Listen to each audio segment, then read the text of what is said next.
Vegetables இருக்கு பாருங்க. So அதை வந்து நம்ம இதில் ஊற்றிக்கலாம் தாளிப்பில்.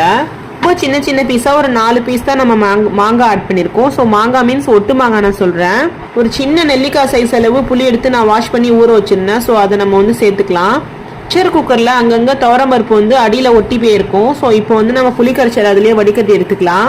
குக்கரில் அங்கங்கே துவரம்பருப்பு இருக்குது பாருங்கள். ஸோ அது எல்லாத்தையும் நம்ம புளி தண்ணி அதிலே கரைச்சி விட்டு நம்ம சேர்த்துக்கலாம்.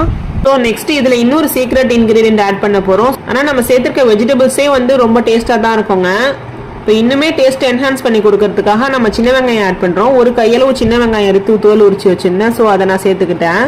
இப்போ இந்த மல்லி புதினா சின்ன வெங்காயம் அந்த மாதிரி சேர்த்துருக்க சின்ன சின்ன சைஸில் ஒட்டு மாங்காய் இது எல்லாமே ஒரு நல்ல டேஸ்ட் கொடுக்குங்க. வெங்காயத்தை நீங்கள் அப்படியே கூட சாப்பிட்லாங்க.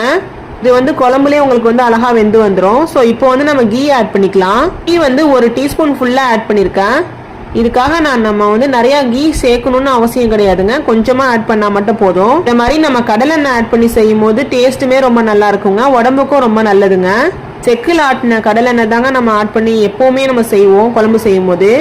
லாஸ்டா இதை மேல வந்து மல்லி இலை ஆட் பண்ணி கார்னிஷ் பண்ணிடலாம். தாளிப்புல ஊத்திட்டு ஒரு 5 நிமிஷம் நம்ம குக் பண்ணி எடுத்துட்டோம்னா ரொம்ப அழகா ரெடி ஆயிடுங்க. இப்போ உங்களுக்கு ரொம்ப டேஸ்டியான சாம்பார் வந்து அழகா ரெடி ஆயிடுச்சு பாருங்க. நம்ம செஞ்சிருந்த வெண்பொங்கலுக்கு ரொம்ப பர்ஃபெக்டான ரொம்ப டேஸ்டியான சாம்பார் வந்து ரொம்ப அழகா ரெடி ஆயிடுச்சுங்க. இப்போ ஒரு லிட்டை போட்டு மூடி ஒரு 2 மினிட் மட்டும் நம்ம குக் பண்ணி எடுத்துக்கலாம்.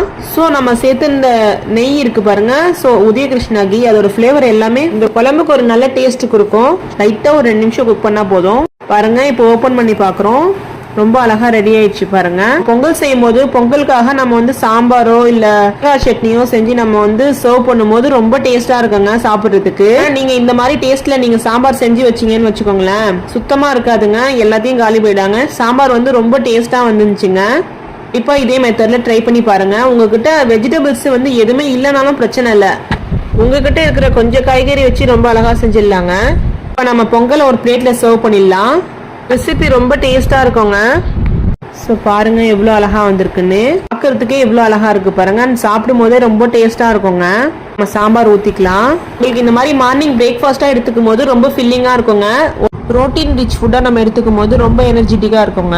லஞ்சுக்கு வந்து நம்ம ஃபுட் எடுத்துக்கும் போது லேட்டாகவே சாப்பிட்டுக்கலாம். ஏன்னா பசி அந்த அளவுக்கு இருக்காதுங்க உங்களுக்கு. ஸோ இந்த வெண்பொங்கலுக்கு சூப்பரான ஒரு பர்ஃபெக்டான ஒரு காம்போங்க. இன்னொரு ஹைலைட்டான விஷயம் என்னன்னா உங்களுக்கு ரொம்ப குயிக்காவே வந்து டைஜஸ்ட் ஆயிடுங்க. ஸோ ஹெல்த்தியான ரெசிபி கூட. இந்த ரெசிபி வந்து ப்ரோட்டீன் ரிச் ஃபுட் மட்டும் இல்லாம ரொம்ப ஹெல்த்தியான ரெசிபி கூட. கண்டிப்பா ட்ரை பண்ணி பாருங்க. ஸோ நீங்களும் இதே மெத்தட்ல ட்ரை பண்ணி பார்த்துட்டு எப்படி இருந்துச்சுன்னு கமெண்ட் செக்ஷன்ல உங்க ஃபீட்பேக் சொல்லுங்க. ஸோ பார்க்கும் போதே நல்லா இருக்கு பாருங்க.